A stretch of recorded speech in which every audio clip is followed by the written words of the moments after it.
శ్రీమహాగణాధిపతయే నమః. సదాశివసమారంభాం శంకరాచార్యమధ్యమాం అస్మదాచార్యపర్యంతాం వందే గురు పరంపరాం. శ్రీమాత్రే నమః. ఆదిత్యాయ చ సోమాయ మంగళాయ బుధాయ చ గురు శుక్ర శనిభ్యశ్చ రాహవే కేతవే నమః. ప్రేక్షకులకందరికీ కూడా శ్రీ క్రోధినామ సంవత్సర ఉగాది శుభాకాంక్షలు. శ్రీ క్రోధినామ సంవత్సరానికి సంబంధించి మనకి ఈ ద్వాదశ రాసుల వారికి నవగ్రహ సంచారాలను అనుసరించి శుభాశుభ ఫలితాలు ఏ విధంగా ఉంటాయి అనే విషయాన్ని తెలుసుకుందాం. అయితే తెలుసుకోబోయే ముందర ఇక్కడ మనకి సంవత్సర ఫలితాలు మనకి అంటే సంవత్సరంలో గ్రహాలు నవగ్రహాలు కూడా మార్పు చెందుతూ ఉంటాయి. అయితే ఇక్కడ చెందుతున్నప్పుడు కొన్ని గ్రహాలు ఒకే రాశిలో ఎక్కువ రోజులు అవి ఉండడం అనేది జరుగుతుంది. కొన్ని మనకి ఎక్కువగా మారుతుంటాయి. అంటే 27 రోజులకు మారేవి, 45 రోజులకి గ్రహ మార్పు, నెల గ్రహ మార్పు, 2.5 రోజులకి ఇలా మారేవి ఉంటే, కానీ మనకి గురువు అలాగే శని భగవానుడు రాహుకేతువులు ఈ 4 మాత్రం ఒక రాశిలోకి మార్పు చెందినప్పుడు ఆ రాశిలో ఎక్కువ కాలం ఉండడం అనేది జరుగుతుంది. కాబట్టి ప్రధాన గ్రహాలు ఏవైతే ఉన్నాయో వీటిని మనం బేస్ చేసుకుని ఈ యొక్క సంవత్సర ఫలితాలు చెప్పుకోవడం అనేది జరుగుతుంది. గురువు అయితే ఒక రాశిలో సంవత్సరం పాటు ఉండడం అనేది జరుగుతుంది. మధ్యలో కాస్త వక్రీకరించడం, మళ్ళీ ముందుకు వక్రత్యాగం పొందడం ఇలాంటివి ఉంటాయి. అలాగే శని భగవానుడు కూడా రాహుకేతులు ఎప్పుడు అపసవ్యంలోనే వాళ్ళు ప్రయాణం చేయడం చేసినా కూడా ఒకే రాశిలో వీళ్ళు 18 నెలలు సంచారం చేయడం అనేది జరుగుతుంది. శని భగవానుడు 2.5 సంవత్సరాలు. కాబట్టి ఈ ప్రధాన గ్రహాలు ఏవైతే ఉన్నాయో వాటిని ఆధారంగా చేసుకుని మనం ఈ సంవత్సర ఫలితాలు, అసలు వీళ్ళకి ఆదాయ వ్యయాలు ఎలా ఉంటాయి, రాజ్యపూజ్యము అవమానం ఎలా ఉంటుంది, ఇలాంటి విషయాలన్నీ కూడా మనం ఇప్పుడు తెలుసుకుందాం. ధనుస్సు రాశి. ధనుస్సు రాశికి రాసాధిపతి వచ్చి గురువు. ధనుస్సు రాశిలోకి మూల 1, 2, 3, 4 పాదాలు, పూర్వాషాఢ 1, 2, 3, 4 పాదాలు, ఉత్తరాషాఢ 1వ పాదము ధనుస్సు రాశిలోకి వస్తాయి. అయితే ధనుస్సు రాశి వాళ్ళకి ఈ సంవత్సరం అంటే ఈ క్రోధినామ సంవత్సరంలో ఆదాయ వ్యయాలు ఏ విధంగా ఉంటాయని తెలుసుకున్నప్పుడు వీళ్ళకి ఆదాయం 11, వ్యయం 5, రాజ్యపూజ్యం 7, అవమానం 5.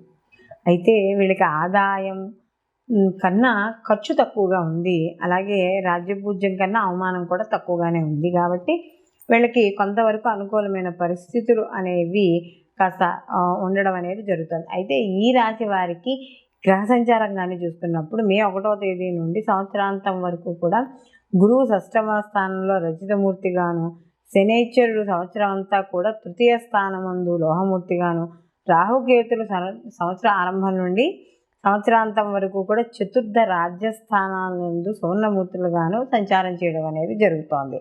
అయితే ఇక్కడ వీళ్ళకి గతంలో ఏవైనా ఆరోగ్య సమస్యలు ఉంటే ఆరోగ్య సమస్యలు బయటపడడం అనేది జరుగుతుంది. అలాగే ప్రతి పనిలోనూ కూడా ధైర్యంతో ముందుకు వెళ్ళి విజయం సాధించడం, అలాగే వృత్తి ఉద్యోగాల పరంగా కూడా వాళ్ళ చుట్టుపక్కల ఉండే బలాన్ని, ఆర్థిక బలాన్ని, అలాగే వీళ్ళు అంటే చుట్టూరా వాళ్ళ యొక్క మనుషుల యొక్క బలాన్ని కూడా పెంచుకోవడం అనేది జరుగుతుంది. అలాగే సంతానపరంగా అనుకూలత, అలాగే ఎవరికైనా కాస్త ఇబ్బంది వచ్చిందంటే సహాయ సహకారాలు చేయడం. అయితే ఇక్కడ 6వ స్థానంలో ఈ యొక్క గురువు యొక్క సంచారం ఎప్పుడైతే జరుగుతుందో కాస్త ఇబ్బంది పడే అంటే మానసిక ఇబ్బందులు అనేవి ఖచ్చితంగా ఉండడం అనేది జరుగుతుంది. ఎప్పుడైతే ఈ గురువు వక్రీకరిస్తాడో అప్పటి నుండి కాస్త సానుకూలమైన ఫలితాలు పొందడం అనేది జరుగుతుంది.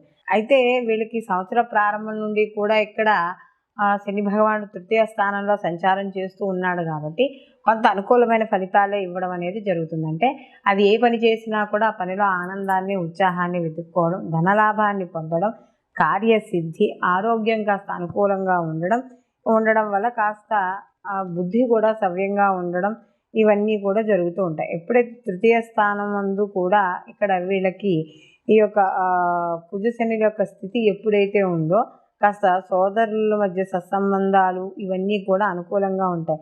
సంవత్సర ఆరంభంలో సమస్యలు కాస్త ఉన్నా కూడా వీళ్ళకి క్రమంగా తగ్గడం అనేది కూడా వీళ్ళకి జరుగుతూ ఉంటుంది. అలాగే వ్యాపార విధానాలు, ఈ వ్యాపార భాగస్వాములు ఏవైతే ఉన్నాయో వాటిలో తీసుకునే నిర్ణయాలు కొంచెం ప్రతికూలంగాను ఉన్నా కూడా వాటి ఎదుగుదల కోసమే అని గుర్తుంచుకోవాలి. అలాగే ఎంత పని చేస్తామో ఆ పని చేసుకు తగ్గ ఫలితాన్ని పొందడం, అలాగే విద్యార్థులకు కూడా మంచి కృషి అనేది అవసరం.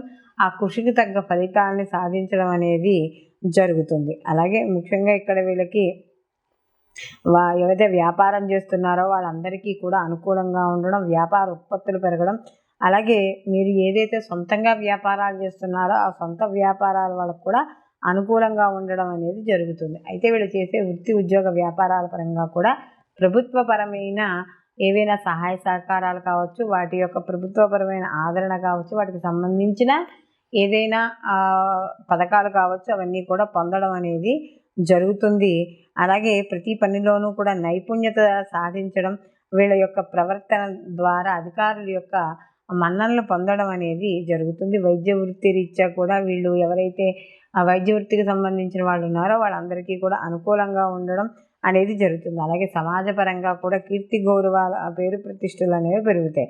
ముఖ్యంగా వడ్డీ వ్యాపారస్తులు ఆర్థిక లావాదేవీలు ఎవరైతే చేస్తున్నారో అవన్నీ కూడా కాస్త అనుకూలంగా ఉంటాయి. ఉద్యోగపరంగా మాత్రం ఆర్థికంగా ఎటువంటి లోటు అనేది ఉండదు. అలాగే ఎవరైతే బంధువులు కావచ్చు, మిత్రులు కావచ్చు, తోటి విద్యార్థులు తోటి ఉద్యోగస్తులు కావచ్చు, ఎవరైనా వాళ్ళ సలహాలు, వాళ్ళ యొక్క ఆదరణ ఇదంతా పొందడం అనేది జరుగుతుంది.